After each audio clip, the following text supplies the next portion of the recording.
Hi guys, this is FK and today I'm going to be taking you through the journey of how I got my first remote job. All the frustrations, all the fears. Oh my god, I was already becoming an elder before I got a remote job in this business. So I'm going to be taking you through the whole journey, places I applied to, I think the notable places, all the frustrations I faced, and when I finally got my first remote job. And I hope that this video is going to help someone out there still looking for their first remote engagement to get one. And also, before the end of this video, I'm going to be sharing different links to different sites where you can actually apply to get a remote job, just like I did. I also applied to a site or through one of these job sites to get my very first remote job. So follow along as I take you through my journey.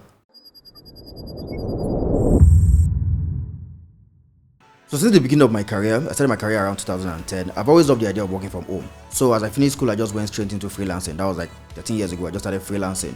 Just started looking for jobs, trying to do stuff for people, build applications here and there. But I didn't know that it was possible to actually get a job, like working here and working for international companies outside the country. And I think that was due to the fact that I wasn't really learning or being part of the Nigerian developer community. I was just working on my own, just working solo, so a lot of this information didn't come my way. So around 2015, I decided to be paying attention to the Nigerian developer community. I think that was when, I don't know whether it was 2015 or 2016, that was when they were organizing the first For Loop. So I was keeping up with that. I didn't go physically, I was keeping up online. So when I saw how the event went and all the smiles from the event, I just told myself, oh yeah, I'm going to be part of the next event that is going to be taking place. And luckily around 2016 there was the Google I/O extension event that was taking place in my state, that's Abuja. So I decided to go with that. I went with one of my friends, we went for that, and that was the first time I really got to understand that it is possible for you to be here and be working for a company abroad. And a whole curtain just opened, like I had a veil on my face and it was ripped off. So since then I started targeting opportunities abroad. But I had one problem then. I had one big problem then, and that was the fact that I was not visible. And this was not anybody's fault. A lot of the projects I had worked on were no longer operating. I had done a whole lot of work programming a whole lot of applications, but it's either the owner of the application is no longer running it, or the applications are behind company firewalls. Enterprise applications, you build internal apps for companies to use as productivity tools, and it's difficult for you to present those type of applications to someone that is interested in your skills, someone that wants to employ you, or someone that wants to give you a job. You just have to make them believe that you can do what you can. So that was my major problem then, and I had to look for a way to fix this problem, and I started fixing that problem by writing articles. I felt articles were going to give me better visibility. Articles were going to help people to understand what I was capable of doing. So I started writing. I think one article every Sunday. I told myself I'm going to write one article every Sunday, and luckily for me, I started getting a lot of traction. I started getting attention from people. People were actually seeing that, yeah, I can do all these things I said I could do. But funny enough, I wasn't even really getting a lot of programming jobs. Places I was applying for programming, I wasn't getting interviews. But an interesting thing was happening at the same time. Any place I was applying to for writing opportunities, I was actually getting feedback. Even it might be negative feedback sometimes, but I was actually getting feedback. And then it struck me to start looking at this writing thing might actually work out. This might be how I will get my first remote job. So I decided to be more serious with that, started writing more articles, and as you can guess, that was where my first opportunity came from. But it wasn't that easy.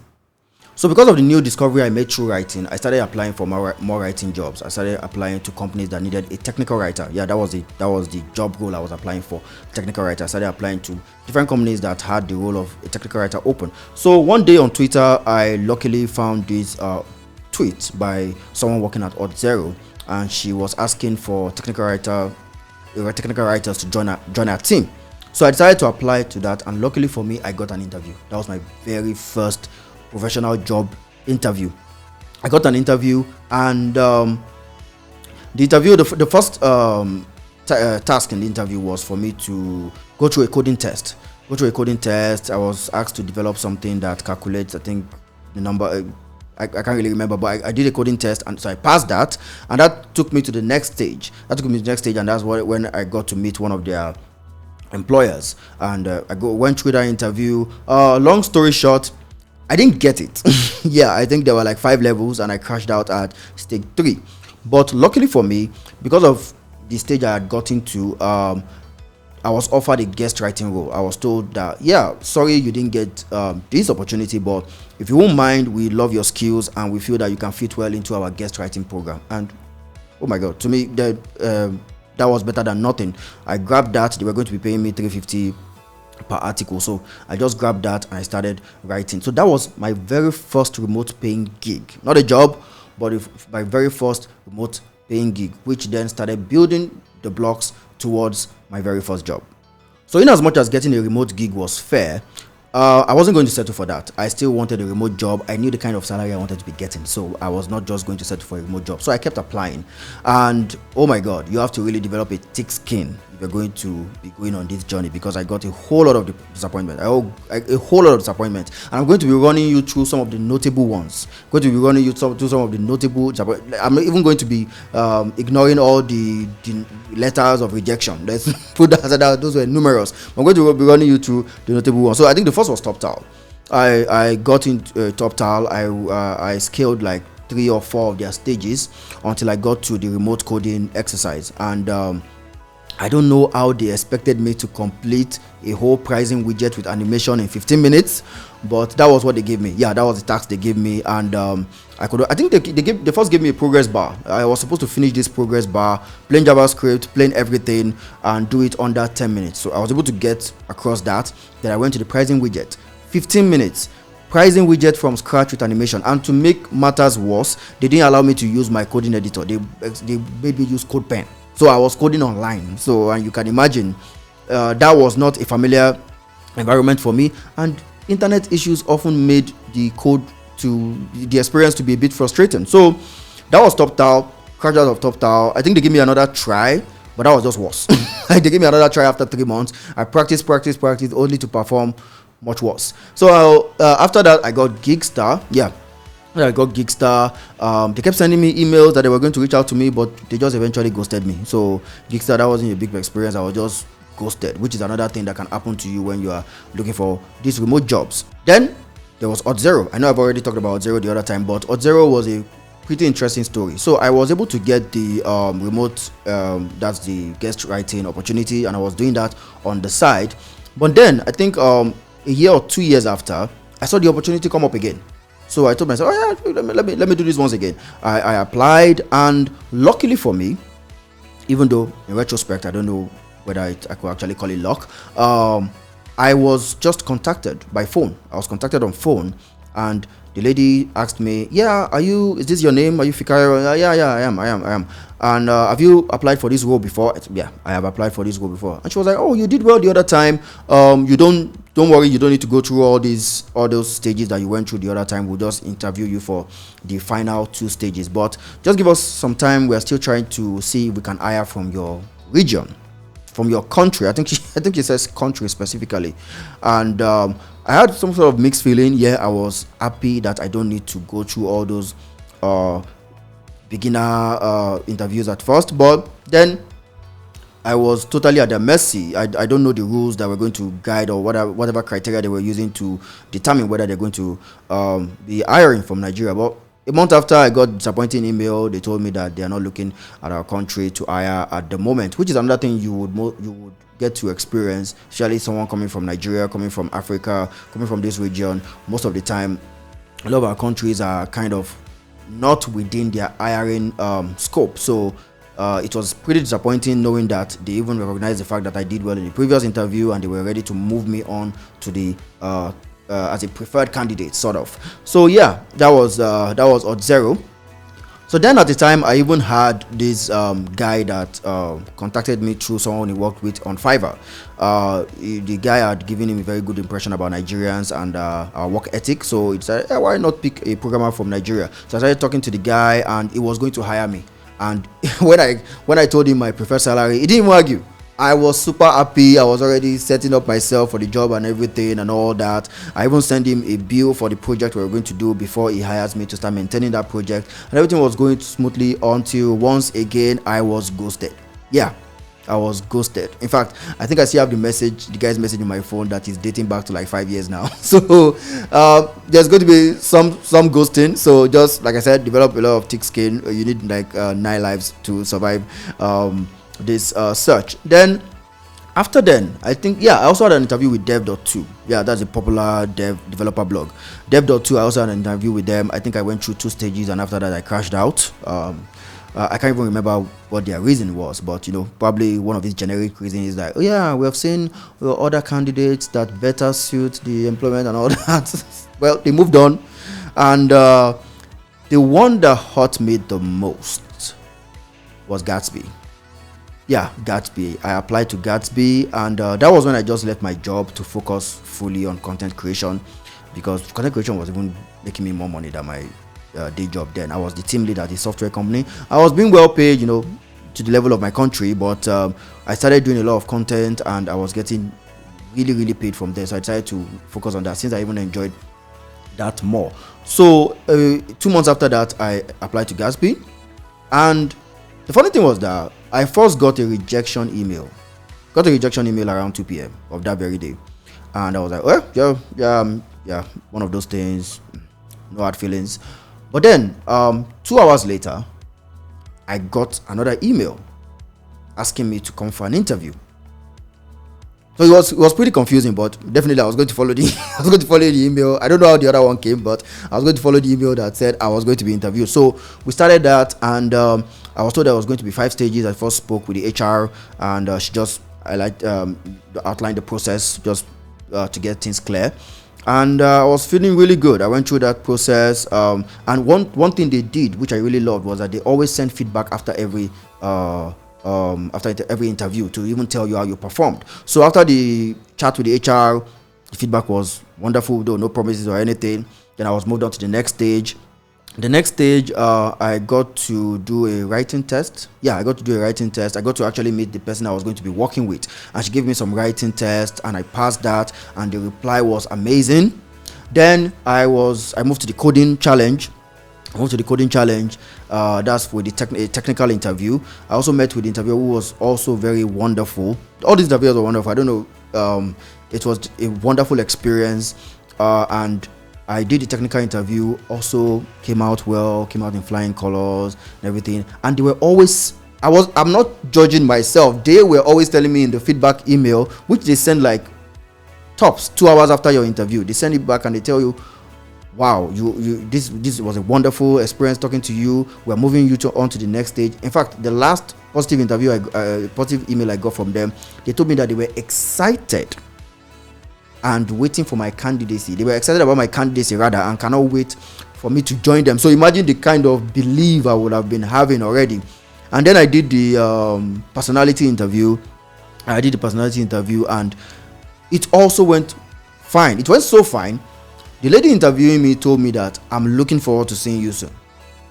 So in fact, I was already gathering fireworks to celebrate my appointment, because I was about to move to the very last stage where I was going to be confirmed. And I just noticed that after that particular interview, I didn't get an email from them. They used to reply very fast. 2 hours after they reply, I didn't get an email. I didn't get an email from them, and I kept waiting and waiting. After 2 weeks, I couldn't take it anymore. I had to mail them, and I remember I was in this office, and I just got an email around like 12. I was working into the night around 12:31 a.m. About the rejection, and it was really heartbreaking. Like, it was so heartbreaking.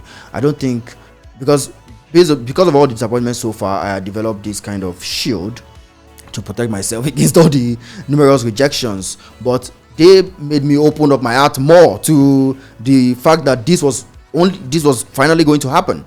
And around that time, it was already getting like 2020. Imagine something I've been chasing since 2016. Like I said, I had already became an elder in this business before I got my first remote job. So that rejection came, and I just went over 3 months. I wasn't applying to anything. I was just doing my writing for CircleCI or Zero, Twilio, and all these other companies I was writing for, and was also recording a course. I was also recording a course on Udemy then. So I just focused on all that. I also joined the Ionic community. I became a contributor. I started managing their main repo. That's their repo, not their main Ionic repo. Their repo where for resources. Like if you want to learn about Ionic, curated resources for Ionic, I joined that. I started maintaining that repo. Just applied myself to all those things until 2021 when my prayers were finally answered and I got a job. So in 2021, there was this guy that worked with me before as I gave him a contract to work with my company, and I kind of molded in some sort of mentorship and stuff like that. I was just guiding him and all that, and it was just making like these giant leaps, and I was really, really impressed. And I started noticing this guy was going from one remote job to another. Like he was like a remote job ninja. Before you know it, he will text me, "Oh, I've gotten this job," and I will congratulate him. Then like 5 months after, he has moved to a better job, and he wouldn't even spend 6 months in that one, and he moved to another one. And I was like, what is this guy doing?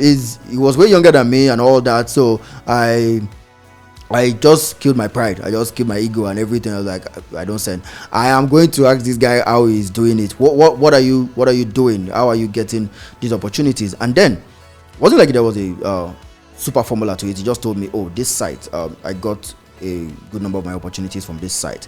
Then it was angel.co, but now they've changed their name to wellfound.com. So he just told me that yeah, I should that site has a very strong potential of connecting you to a lot of startups. So I set up my account on the site. I remember there was this particular weekend where I sat down and just built my profile, because it's actually like a very, very tedious process to set up your profile on this platform. So I set up my profile, and one thing I loved about the site is that you can apply to jobs with just one click. So once you have your profile set up and you see all the job listings, you can just click apply. And sometimes they will tell you to write a cover letter, but that's the highest you have to put in. Not all these sites that you have to input your details every single time. So I just started applying to every technical writing job I was seeing, and luckily for me, I got reply from three of them. And long story short, I got called for interview. Yeah, I actually interviewed with three of them, but one pulled through. I think I also went through like 5 stages, but it was more like a lot of discussions. Then I had to write a particular article. I pitched an article and I wrote the article, and they were impressed with it, and that was how it happened. 2021, I got my very first remote job, and I finally hit that target I had set for myself since 2016. So I hope this video inspires any one of you out there still looking for their very first opportunity. As you can see, it took me 5 years to get mine, but I definitely hope it doesn't take you that much. In fact, I hope it takes you just months or weeks or whichever timeline that you desire. I hope that you have been able to learn from this experience and also help to just keep firing. It's going to happen. It's going to definitely happen as long as you keep developing your skills and you keep applying. You have to play a numbers game. Apply to a whole lot of places. And if you have benefited in any way from this video, please remember to like and subscribe. And I didn't forget, I said I was going to give you a list of job sites where you can apply and get these remote opportunities. So you can check that link in the description. It's going to be right there, and I hope this can help you to get the job of your dreams. So like I said before I got my job, I was actually doing a lot of guest writing. The Auth0 opportunity actually led to a whole lot of other guest writing opportunities with companies like Twilio, Circle CI, the New Stack, and so many other companies like that. I did a video where I talked about how I was able to make up to $25,000 a year through all those guest writing opportunities, and you can find that video right here if you're interested in watching it. So thank you for following along with my story, and see you in another one.